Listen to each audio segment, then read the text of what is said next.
आज के शो में बजट में कराची के मुख्तलिफ मंसूबों के लिए फंड्स मुख्तस करने का फैसला, ग्रीन लाइन कराची के लिए 50 करोड़ रुपए का बजट, जिला गरबी कराची में इंफ्रास्ट्रक्चर की बहाली के लिए 10 करोड़ रुपए, नाजाबाद और लियाकताबाद में इंफ्रास्ट्रक्चर की बहाली के लिए 12 करोड़ रुपए, लांडी और कोरंगी टाउन में सड़कों, पानी, निकासियाब और प्लेग्राउंड्स के लिए 11 करोड़ रुपए मुख्तस करने का फैसला, जिला कोरंगी मलीर में सड़कों और गलियों और नकासियाब के मंसूबों के लिए 5 करोड़ रुपए मुख्तस करने का फैसला, कराची में IT पार्क के लिए 4 अरब रुपए मुख्तस करने की तजवीज।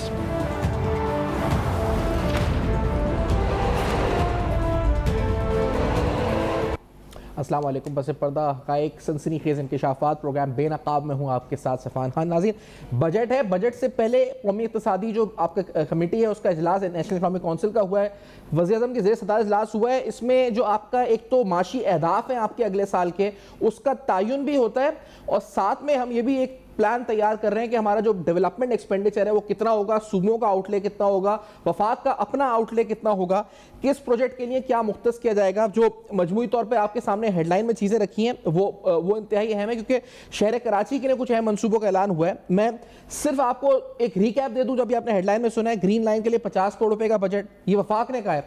जिला गरबी कराची में इंफ्रास्ट्रक्चर की बहाली के लिए 10 करोड़ रुपए वफाक ने कहा है कि हम ये रखेंगे। नाजाबाद और लियाकताबाद में इंफ्रास्ट्रक्चर की बहाली के लिए 12 करोड़ रुपए, लांडी और कोरंगी टाउन में सड़कों, पानी, नकासियाब, प्ले ग्राउंड्स के लिए 11 करोड़ रुपए। इसकी तरह जिला वस्ती में पार्क और एशियन फुटबॉल ग्राउंड के लिए तकरीबन 10 करोड़ रुपए और जिला कोरंगी मलीर में सड़कों और नकासियाब के लिए तकरीबन जो है वो 5 करोड़ रुपए और जिला जनूबी और गरबी में KMC के मंसूबों के लिए 7 करोड़ 50 लाख रुपए। इसके अलावा कराची की मुख्तलिफ यूनियन काउंसिलों के लिए 7 करोड़ 50 लाख रुपए और एक IT पार्क की तजवीज़ तकरीबन जिसका जो मख्तस करने का फैसला हुआ है कि 4 अरब रुपए। अब ये तमाम चीज़ें बताना ज़रूरी है कि हतमी नहीं है, ये तजवीज़ है, तजावीज़ है कि ये हो। अब यकीनी तौर पे जब हम आगे मामलात बढ़ेंगे तो हमारे सामने चीज़ें आएंगी। नेशनल इकनॉमिक काउंसिल का इजलास जो है वो हो चुका है, उसमें एक जो इशारिया मईशत के लिहाज से इंतहाई अहमियत का हामिल होता है वो इशारिया होता है आपका GDP ग्रोथ का, कि आपकी माशी तरक्की की रफ्तार अगले साल क्या होगी। तो वो हमने 4.2% पर फिक्स किया है कि 4.2% पे हम चाहते हैं कि हमारी माशी तरक्की की शरह जो है वो सामने आए। इसके अलावा तकरीबन जो अहदाफ एक्सपोर्ट्स का 35 अरब डॉलर का रखा गया और मुख्तलिफ अहदाफ हैं जो किसी दिन जब मईशत पे बात करेंगे तो बैठ के डिटेल में गुफ्तगू करेंगे। लेकिन इस डॉक्यूमेंट या इस प्लान के अंदर कराची के लिए डेवलपमेंट स्कीम्स बहुत रखी गई हैं। इसके अलावा भी रखी गई हैं K4 मंसूबे के लिए तकरीबन 9.2 अरब रुपए की बात है। फिर कराची बल्क वाटर सप्लाई के लिए तकरीबन 8-8.5 अरब रुपए की बात की गई है। तो ये दो अलग मंसूबे हैं जो शहर कराची से मुताल्लिक हैं। इसके अलावा जो मोटरवेज हैं खासतौर पे कराची कोयटा कचलाक और फिर कराची और फिर जो खासतौर पे मुल्तान सक्खर वाली मोटरवे जो पैच है वो, उसके लिए भी कहा गया कि तकरीबन अराउंड 40 अरब रुपए के लगभग कहा जा रहा है कि एक मोटरवे के लिए मुख्तलिफ जो है रखे जाएंगे। इसके अलावा और भी कुछ मंसूबे डेवलपमेंट और इंफ्रास्ट्रक्चर के जिनका जिक्र हुआ है नेशनल इकनॉमिक काउंसिल की मीटिंग में, जिसमें दासू हाइड्रो पावर के लिए ऑलमोस्ट 20 बिलियन रुपीस, दयामीर भाषा डैम के लिए 35 अरब रुपए, इसी तरह मोहम्मद डैम के लिए 35 अरब रुपए। तो डैम्स और इंफ्रास्ट्रक्चर की डेवलपमेंट पर भी इस दफा लगता है कि फोकस किया जाएगा। और जैसा मैंने कहा कि बल्क वाटर सप्लाई कराची का जो मंसूबा है 8.2 अरब रुपए उसके लिए रखे गए, K4 के लिए 9.4 अरब रुपए और इसके अलावा जो मिनिस्ट्री ऑफ क्लाइमेट चेंज है उसके लिए 2.7 बिलियन रुपीस हैं और दीगर मंसूबों के हवाले से कुछ अहम पेशरफ्त है। अब इसमें सवाल यह है कि ये तमाम मंसूबों का ऐलान तो हो जाएगा, लेकिन डेफिनेटली इनकी इंप्लीमेंटेशन कैसे होगी उस पर नजर रखनी होगी और ये ऐलान होगा या नहीं होगा ये भी देखना पड़ेगा। फिर जो सिंध हुकूमत अलग से तरक्याती स्कीमें अनाउंस कर रही है वो क्या है उस पर भी हम बात करेंगे प्रोग्राम में। लेकिन एक अहम इशू है जो एक जिसे कहा जाए कि एक तनाज़ा आगे चल के बन सकता है, वो इशू है एग्रीकल्चर ज़रूरी टैक्स का। हुकूमत और IMF के दरमियान होने वाले मुआहदे के मुताबिक हुकूमत और IMF इस बात पर एग्री कर रहे हैं कि हमें हर हाल में ज़रूरी इनकम टैक्स सूबों से कलेक्ट करवाना है।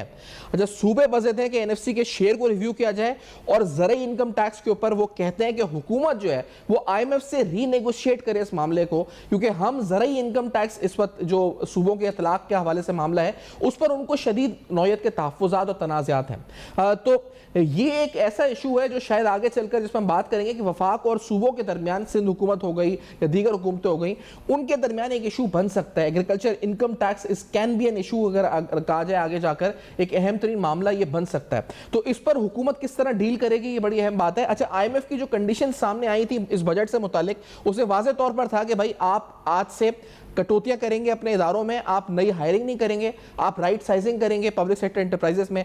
इसके अलावा उसने एक बड़ा जो स्ट्रांगली एक चीज को एडवोकेट किया है वो एग्रीकल्चर इनकम टैक्स है। वो कहते हैं कि आप ज़रूरी इनकम पर टैक्स लगाएंगे और ये टैक्स आप कलेक्ट भी करेंगे और ये आप 1 जुलाई से लाजमी करेंगे। तो ये एक ऐसा इशू है जिस बुनियाद के ऊपर लगता ही है कि सूबे और वफाक के दरमियान कुछ चपकलिश, कुछ इस वक्त नरमी गर्मी चल सकती है आगे इस इशू को लेकर कि आप IMF से इसको रीनेगोशिएट करें, हम इसका इतलाक नहीं करेंगे। ये इस पर हमें कुछ तहफ़्फ़ुज़ात है, जैसे कल कहा गया जी कि नेशनल इकनॉमिक काउंसिल की मीटिंग में उन तहफ़्फ़ुज़ात का इजहार भी बरमला किया गया। शहर कराची के लिए बहुत से मंसूबे हैं, लेकिन ये तमाम जो प्रोजेक्ट्स अनाउंस हुए हैं ये हेल्थ एजुकेशन से ज़्यादा सड़कों की तामीर, तरक्याती मंसूबे, नकासी आप पुल्स, मोटरवेज पर हैं। तो एक बड़ी तनकीद जो नून लीग पे होती रही है, वो सवाल हम उठाएंगे कि आप लोगों के ऊपर यानी हेल्थ और एजुकेशन पे पैसा खर्च नहीं कर रहे बल्कि आप सड़कों पर बना रहे हैं खर्चा, और ज़्यादातर स्कीमें सिंध और से ताल्लुक रखती हैं। तो इस पर भी प्रोग्राम में सवाल उठाएंगे। एक ब्रेक लेते हैं, ब्रेक के बाद वापस आते हैं और ये जो नेशनल इकनॉमिक काउंसिल के फिगर्स आए हैं, डेवलपमेंट्स हुई हैं, इस पर अहम तरीन पार्टीज का मौके भी प्रोग्राम में शामिल करते हैं। ब्रेक के बाद हमारे साथ रहिए।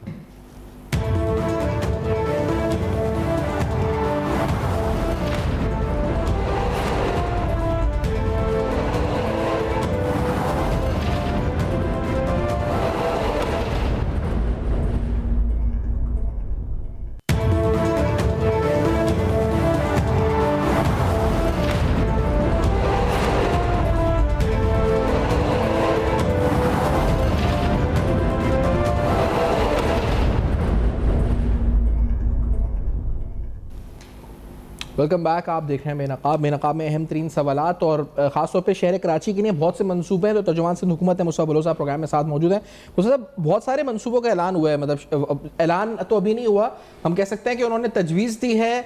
जो डॉक्यूमेंट सामने आए हैं उसमें लग रहा है कि शहर कराची में ज़िला गरबी, शर्क़ी, वस्ती हर इलाके के लिए, नाज़ाबाद और हर जगह के लिए तकरीबन ऐलानात हुए हैं। तो ये बहुत इंटरेस्ट वफाक ले रहा है सड़कों की तामीर के ऊपर शहर कराची में, नकासी आप पे, यानी ये आप लोगों का शायद फेलियर है, जो गैप है उसको वो फिल कर रहे हैं। मसला क्या है, क्यों आगे वफाक इस पर एक्टिव हुआ है? बिस्मिल्लाहिर्रहमानिर्रहीम। सफ़ान, देखें, कराची वो शहर है जो पूरे मुल्क को इकनॉमिकली सपोर्ट करता है। तो अगर कराची के लिए कोई मेगा प्रोजेक्ट्स या किसी हवाले से भी वफाकी हुकूमत प्रोजेक्ट्स लाती है तो ये सिंध पे कोई एहसान नहीं है, ना ही कराची शहर पे एहसान है, ये इनका फ़र्ज़ है और इस पे हम वी वेलकम दैट। अगर आते भी हैं और वो बजट देते भी हैं, जो कि अभी तक वी डोंट नो एग्जैक्टली क्या क्या चीज़ें उन्होंने अनाउंस करनी है। जब बजट आएगा तो फिर हम देखेंगे। लेकिन जिस तरह का एक्सपेंशन कराची शहर में है उस हिसाब से, जैसे मिसाल के तौर पे कराची में पानी का मंसूबा है, उन्होंने तकरीबन 8.2 अरब रुपये बल्क लाइन के लिए और तकरीबन 9 अरब से ज़्यादा K4 के लिए रखे हैं। वो लग ये रहा है कि सिंध हुकूमत पानी नहीं फराम कर पाएगी, वफाक से पैसा आके डेफिनेटली हमें तो हमारे एक जो मखसूस बजट है उसमें हम जिस तरह इस सूबे की गवर्नेंस करते हैं और जो मामलात मैनेज करते हैं, इट्स नॉट ईजी। तनकीद बराए तनकीद तो की जाती है, लेकिन जब फैक्ट्स एंड फिगर्स देखे जाते हैं तो हमें बहुत जगहों पे वफाक से एतराज़ात रहे हैं। हमारे सखर मोटरवे के हवाले से भी एतराज़ात रहे हैं कि उसको काफ़ी देर पेंडिंग रखा और उस पर हमारे सिंध असम्बली में भी जो है इस पर आवाज़ बुलंद की गई कि भाई इस चीज़ को आप एज सून एज़ पॉसिबल रखें। ये भी ज़ाहिर है एक अनाउंस प्रोजेक्ट था जिसको करना चाहिए था, इसमें इतना डिले क्यों हुआ है। इसके अलावा अगर कराची शहर के लिए भी अगर कोई प्रोजेक्ट्स दे रहे हैं तो ये देखें, ये कराची वैसे ही है वफाक के लिए जैसे लाहौर है, जैसे क्वेटा है, जैसे पेशावर है। तो अगर सूबा अपने लिमिटेड बजट से एकोमोडेट कर रहा है जितना कर सकता है, उसमें अगर वफाक पानी के हवाले से या किसी भी हवाले से, क्योंकि कराची छोटा शहर नहीं है, कराची आई थिंक सबसे बड़ा शहर मुल्क का कराची है जिसमें आबादी बढ़ती जा रही है। एक मतलब आप देखें जिस तरह एक्सपैंड हो रहा है, 3 करोड़ से ज़्यादा की आबादी है। आप इसे वेलकम करेंगे, लेकिन you have doubts on it कि ये मिलेगा या नहीं मिलेगा, या इस्तेमाल होगा या नहीं होगा। क्या मतलब सवाल क्या है? मतलब मैं तशवीश तो नहीं कर सकता, इस पर डाउट नहीं कर सकता। वील वेट एंड वॉच, क्योंकि कुछ ऐसे अनाउंस प्रोजेक्ट्स जो नहीं हुए पहले, तो हम वेलकम करेंगे और हम इस पे, क्योंकि इस वक्त एक पॉलिटिकल हार्मनी है मुल्क में, आफ्टर 10th में मुल्क में एक पॉलिटिकल हार्मनी है। हम इस वक्त, आप जैसे देख सकते हैं कि चेयरमैन बिलावल साहब ने फॉरेन कंट्रीज़ में जाके, जिस तरह न्यूयॉर्क में उन्होंने एक पाकिस्तान का एक पॉजिटिव इमेज दे रहे हैं और एक बहुत अच्छा इंप्रेशन पाकिस्तान का जा रहा है, तो दैट शोज़ कि इस वक्त एक पॉलिटिकल हार्मनी है और हम चाह रहे हैं कि हुकूमत, हम इस वक्त जो है वो मिल के सपोर्ट करके मईशत को भी बेहतर करें, ताकि जो हमारे जो दुश्मन ममालिक हैं, जो एक्सटर्नल फैक्टर्स हैं जो हमारे मुल्क में जिन्होंने भी भारत ने जो हरकत की है, उस पर कम से कम हमें इंटरनली स्ट्रॉन्ग होना पड़ेगा। तो फॉर दैट हम तनकीद बराए तनकीद कराची की के फेवर जो में मसले, सड़कें टूटी हुई, निकासी आब नहीं, गटर बह रहे हैं या जो भी है, ये तो दुश्मनों से ज़्यादा हमने खुद ही जो बदतर हालात हुए, वो जिसकी भी गवर्नेंस जिस तरह भी रहे, तो सर इसको हल अगर वफाक के पैसे से हो रहा है तो वफाक करें,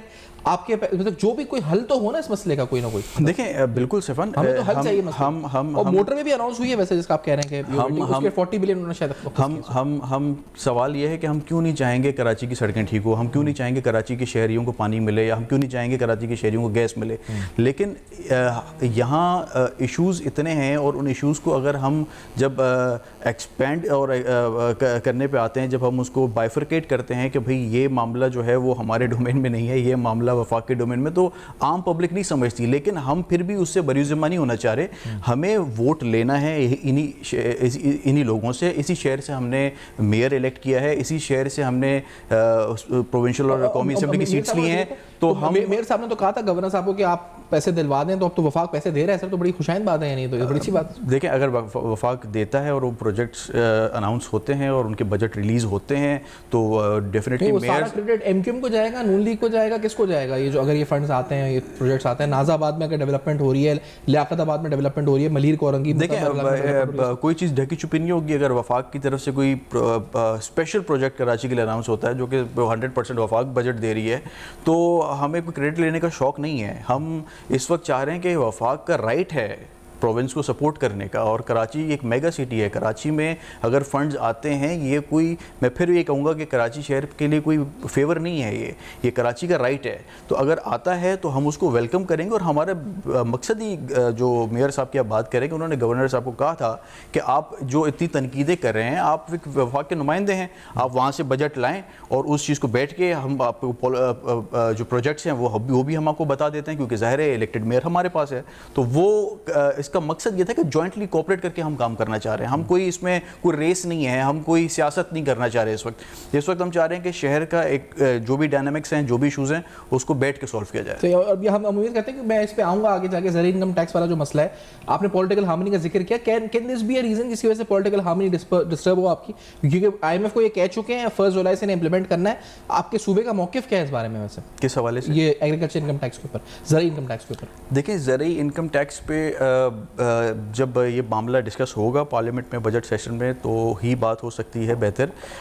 हम ज़ाहिर है वी नो IMF की कंडीशंस भी है, लेकिन हमें साथ साथ अपनी जो किसान हैं, जो हमारे हारी हैं, जो हमारे जो मेहनत कश हैं, जो ज़रूरी तौर पे पाकिस्तान की मईशत को बहुत हद तक जो है ना सपोर्ट करते हैं, उनका भी हमें देखना होगा कि कहीं हम कोई बीच का रास्ता ऐसा निकालें। क्योंकि अभी आपने देखा कि यूनाइटेड नेशंस में और बाकी जगहों पे पाकिस्तान की बहुत अच्छी एक इमेज बनती जा रही है, तो we can negotiate with IMF also. So I think Bilawal साहब is the hope.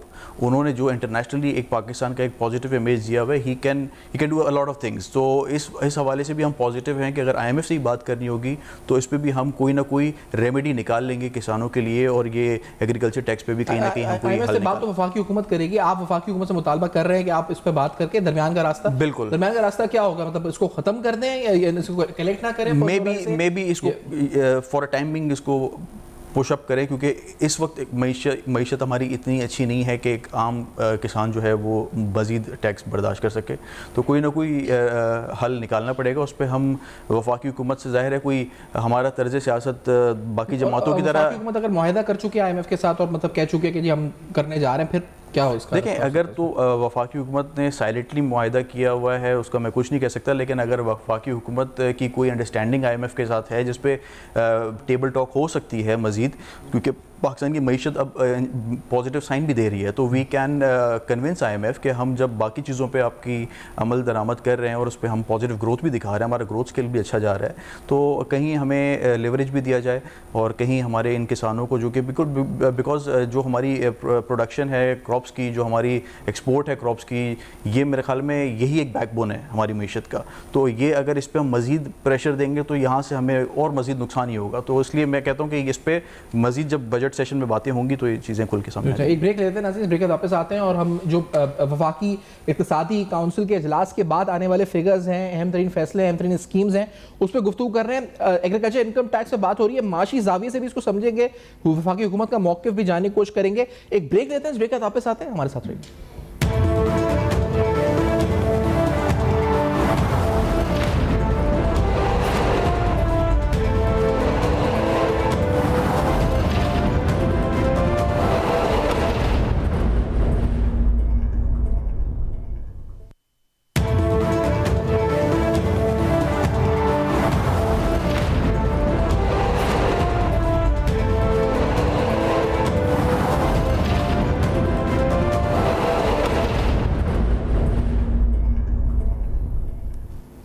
Welcome back, आप देख रहे हैं बेनकाब और हमारे साथ प्रोग्राम में डॉक्टर इकराम उल हक साहब भी मौजूद हैं। डॉक्टर साहब खुशामदीद प्रोग्राम में।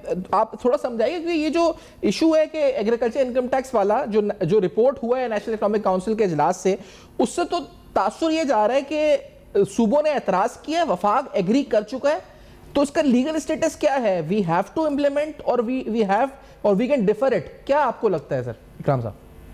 नहीं, ये तो बहुत ज़रूरी शर्त थी, क्योंकि इसके बाद में तो IMF ने बहुत पहले बता दिया था कि बाकी शराइत के मुकाबले में इसको जो अहमियत दी गई है वो ये है कि आपको अपने जो भी नेशनल इकनॉमिक पैक्ट था वो साइन भी किया था सूबों ने उस वक्त जी, और उसमें कहा गया था कि ये प्रोग्राम उस वक्त तक शुरू नहीं होगा और ना ही आगे बढ़ पाएगा जब तक सूबे भी कम से कम वही टैक्स रेट अप्लाई करें एग्रीकल्चर इनकम पे जो कि वफाक का है। ये तो टैक्स पहले भी लगा हुआ था मगर उसकी कलेक्शन नहीं हो रही थी। अब IMF का तो मौक़िफ़ ये होता है कि हर सेक्टर से अगर आप एक कॉर्पोरेट टैक्स आमदनी रखते हैं तो फिर ये कोई नहीं होना चाहिए उसमें तफरीक कि ये एग्रीकल्चर है या नॉन एग्री, क्योंकि इससे फिर डिस्टॉर्शन पैदा होती हैं। यानी हमने सर ये हमारा तयशुदा है और इसमें कितनी रिलैक्सेशन की गुंजाइश है? जैसे मिसाल के तौर पे जो हमारी हुकूमतें सूबाई अगर वो कहें वफाक से नहीं आप मुज़ाकरात करें, तो इसमें कोई रिलैक्सेशन की गुंजाइश है, लीनियंसी की गुंजाइश है या नहीं है? इट इज़ रेड लाइन, क्या लगता है? तो ये तो रेड लाइन है। अब ये नहीं कह सकते कि जी हम पे मुज़ाकरात इससे करें, क्योंकि देखिए ये पहले जैसे मैं कह रहा था कि जब ये नेशनल पैक्ट साइन हुआ तो उस वक्त फिस्कल नेशनल पैक्ट का क्या मकसद था? यही मकसद था कि ये प्रोग्राम हम करने जा रहे हैं तो सूबों से प्रायर पहले IMF ने कहा था कि आप कंसेंट लें। तो जो फिस्कल पैक्ट हुआ है उसमें यही मसला हुआ था कि ये चीज़ मान ली सूबों ने और सबने अपने लॉ भी कुछ ताख़ीर के साथ, अगर ये अक्टूबर की डेडलाइन थी एंड अक्टूबर की, मगर खैर उन्होंने उसको जनवरी तक कर लिया।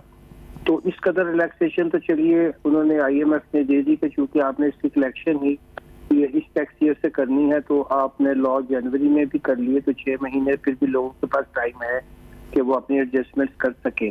मगर इस बात पे वो बिल्कुल तैयार नहीं होंगे कि आप ये कहें कि जी हम इस पर कोई रिकंसिडरेशन करना चाहते हैं। अब सूबों का जो भी मसला हो ये तो पहले उन्हें सोचना चाहिए था जब वो वफाक के साथ जो फिस्कल नेशनल पैक्ट साइन कर रहे थे, तो उस वक्त ये सारी चीजें सामने आ गई थी और ये बड़ा डैमेजिंग होगा ये खबर जो आई है, अगरचे वहाँ उन्होंने अपने कंसर्न्स का इजहार तो जरूर किया। अच्छा, इसमें कोई दरमियानी रास्ता कोई निकलने की गुंजाइश है? मतलब जैसे हमारे साथ सिंध हुकूमत के तर्जुमान बैठे उन्होंने कहा कि आप उन्होंने कहा हम वफाक से कह रहे हैं कि दरमियानी रास्ता निकालें, कोई है इसमें गुंजाइश दरमियानी रास्ता निकालने की? कुछ वफाक तो पूरी तरह इस हद तक IMF के एक छोटी सी चीज के लिए भी जो टैक्स प्रपोजल होती है उन्हें वापस IMF के पास जाना पड़ता है। यानी ये भी कहना हो कि हमें बहुत छोटी सी रिलीफ देनी है सैलरीड पर्सन को, तो उसके लिए भी वो पूछते हैं कि अच्छा फिर आप बताइए कि इसके लिए आपके पास ऑल्टरनेट प्लान क्या है जी। तो ये तो मुझे बहुत मुश्किल लग रहा है कि इसका कोई दरमियानी रास्ता भी निकल पाएगा, और ये तो अगर ज्यादा आगे बात गई तो फिर ये सारा प्रोग्राम ही खतरे में पड़ जाएगा। बात कलेक्शन से ज्यादा मेरे नजदीक शायद IMF ये समझता है कि ये इससे बहुत से लोग अपनी आमदनी को एग्रीकल्चर आमदनी दिखाते हैं, ना वफाक को टैक्स देते हैं और ना ही सूबों को।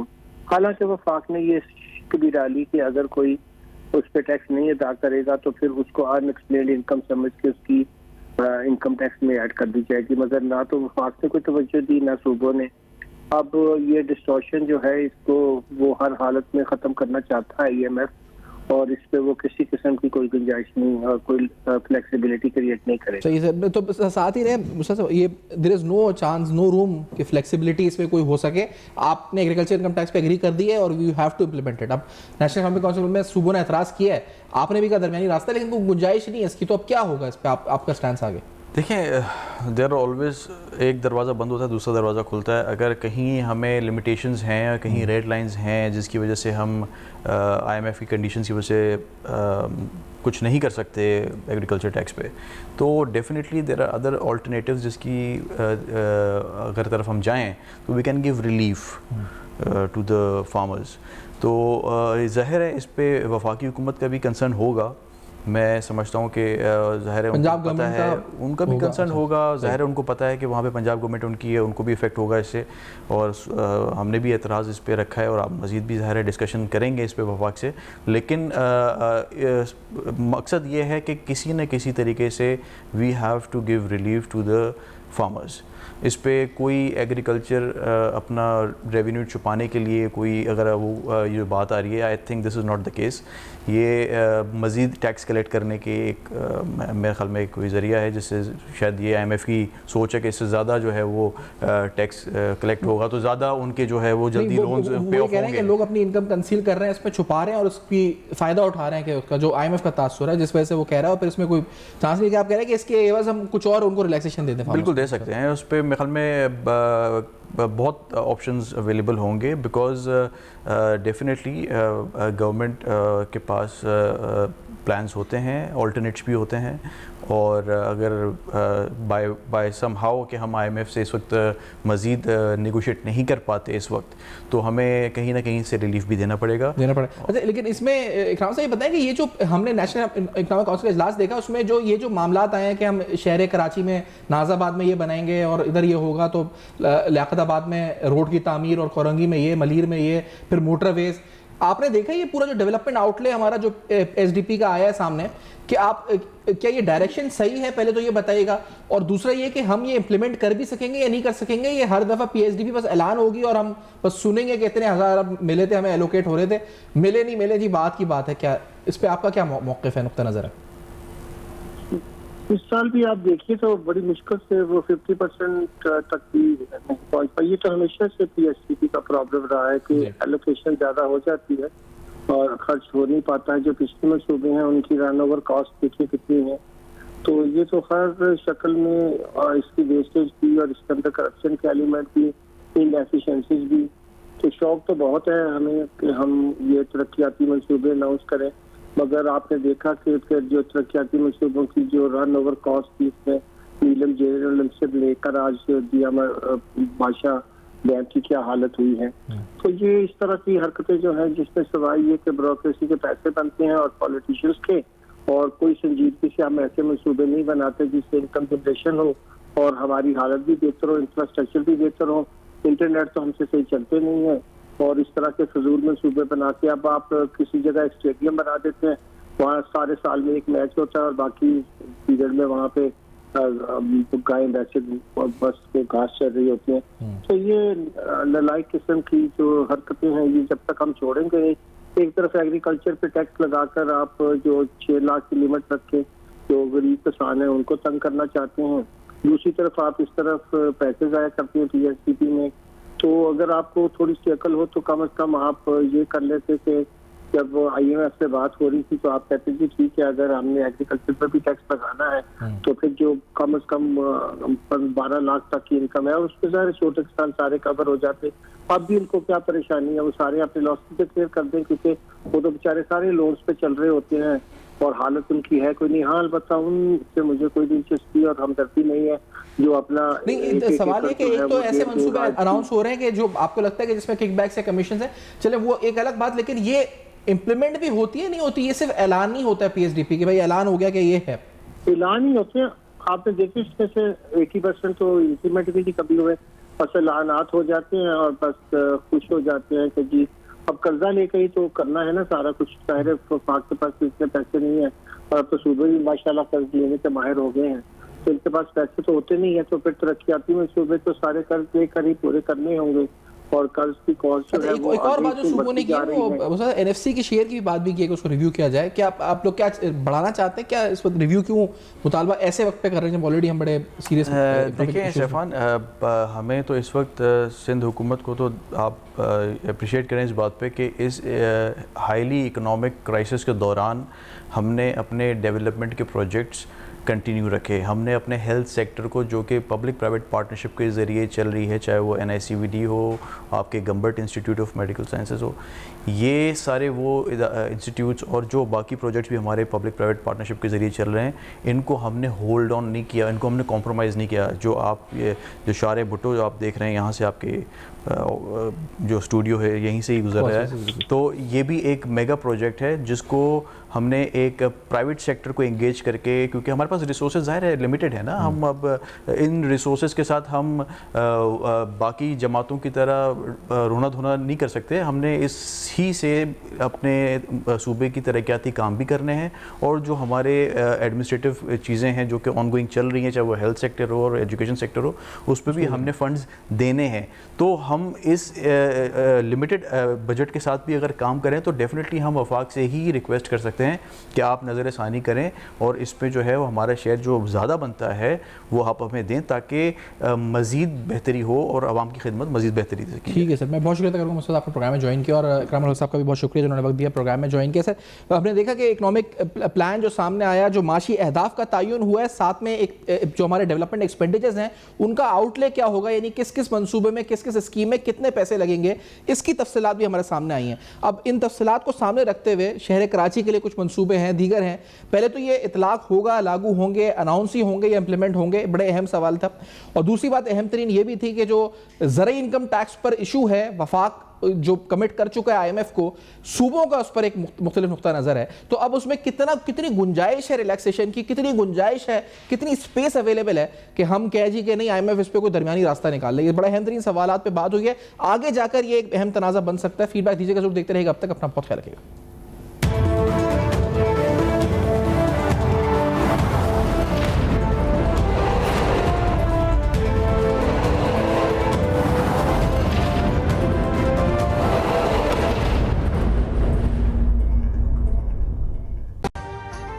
अभी सब्सक्राइब करें ताकि कोई खबर रह न जाए।